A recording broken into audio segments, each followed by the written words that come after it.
I have not allowed my disability to stop me doing most things. My motto is there are no boundaries.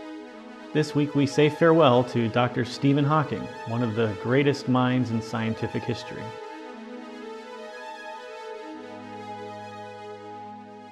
Stephen Hawking was a brilliant man who spent a lifetime thinking about science and technology and the future of humanity.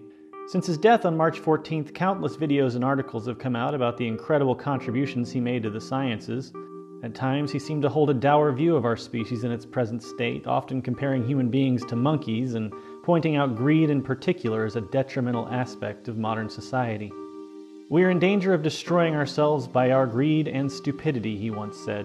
"We cannot remain looking inwards at ourselves on a small and increasingly polluted and overcrowded planet."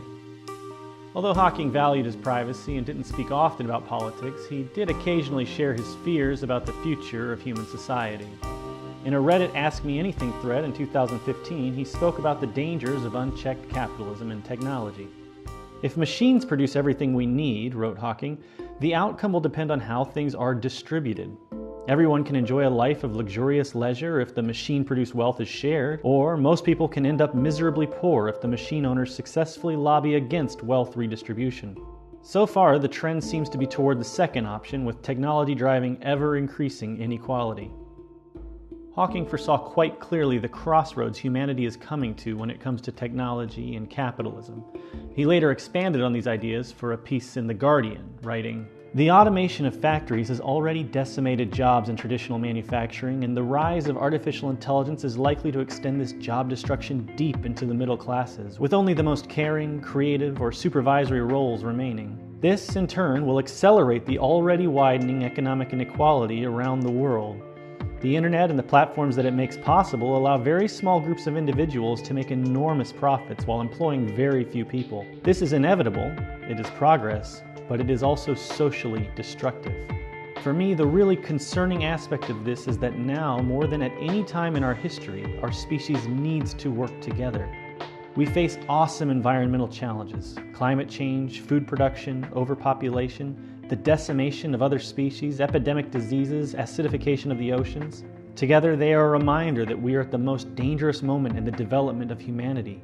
We now have the technology to destroy the planet on which we live, but have not yet developed the ability to escape it." Stephen Hawking is a man who thought in timescales of billions of years, so for him to say that this is the most dangerous moment in human history is something that should give us all pause. Here's a chilling vision of the future from a man who is world-renowned for his ability to analyze the patterns of reality and extrapolate truths from the sheer complexity of it all. Hawking could see the way that rapidly advancing technology and the ever-increasing gap between rich and poor has us hurtling into a system of neo-feudalism. We, the working people of the world, are being systematically replaced by robots and artificial intelligence programs, and if we're not careful, then we'll soon find ourselves completely at the mercy of these capitalists and begging for whatever scraps they may deign to offer us. This may seem like science fiction, but we see these processes occurring in real time. Self-driving cars are close on the horizon. For the first time in history, robots are being used to sew clothes together. That's millions of jobs disappearing right before our eyes. Artificial intelligence programs are taking jobs from journalists and designers and countless other white-collar fields that were historically resilient to automation. All of this automation and technology should be making life better for the working people. We should be living in more comfort with shorter workdays. But instead, the opposite is unfolding as poverty is on the rise and the rich just keep getting richer and richer. This is the nature of capitalism. This is what these systems are designed to do. Capitalism is driven by building profits for capitalists, and that means robbing the fruits of our labor from our hands and from our mouths and funneling it into the pockets of a very small number of individuals. Stephen Hawking was a man who knew the power of human creativity. He wasn't just an expert on science and technology, he relied on it completely to share his ideas with the world. Without his high-tech computer voice synthesis system and advanced medical treatments, Hawking would have been voiceless, perhaps lifeless, and he knew as much. But he didn't want this kind of technology to be reserved only for elites and celebrities like himself. Speaking to the New York Times in 2011, Hawking made a case for universal health care. He cited the excellent medical attention he's received from the United Kingdom's socialized healthcare system. Let's pause here and just think for a moment about the billions of people who don't have access to this kind of medical care. How many Stephen Hawkings have we lost to treatable diseases? How many geniuses have been tossed away in the societal trash heap of poverty? How many contributions to the sciences, to medicine, and to the arts have been lost because so many people have never had a chance to reach their full potential under the greed-fueled wastefulness of capitalism? Stephen Hawking once said that the greatest enemy of knowledge is not ignorance, it is the illusion of knowledge. This can certainly be applied to the billionaires and capitalists of the world who live under the illusion that they have somehow earned a right to live in idle luxury as the masters and commanders of society. They live under the illusion that they are the sole inheritors of the riches which we, the working people of the world, built up over centuries of toil and innovation. It's past time for us to shatter this illusion and seize back the riches of industry and science for the benefit of all of humanity. Stephen Hawking believed that we still have time. "We can do this," he wrote. "I am an enormous optimist for my species, but it will require the elites, from London to Harvard, from Cambridge to Hollywood, to learn above all a measure of humility." Dr. Hawking sought earnestly to convince the elites of our world to practice humility and to limit their greed so that our world could have a chance to survive. But can these elites be convinced, and should we be placing the destiny of our world in their hands?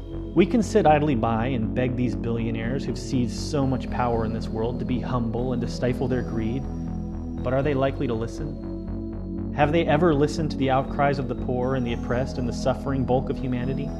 Can we really expect these oligarchs to simply relinquish their power when they're so close to seizing complete and total domination over all of us? As the gap between rich and poor opens ever wider, and as technology continues to replace us in the workplace, we are losing what power we have. The window to leverage our position as workers is closing in around us. Under capitalism, billionaires hold complete control over the development of robots and artificial intelligence programs and military and policing technology. They own and operate and manipulate the social media platforms we use for so much of our human interaction and activity.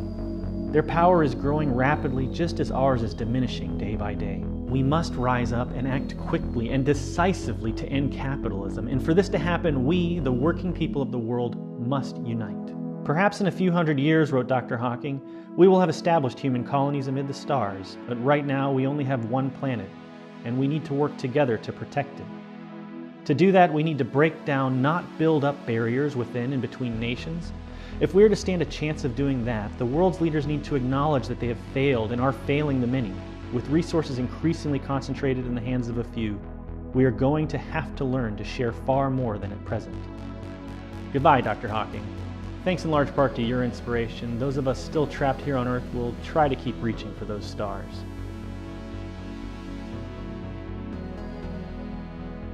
If you like this video, please give it a thumbs up and subscribe to the channel. You can also check out my blog at non-compete.com, where I write articles every week about news and politics from a leftist perspective.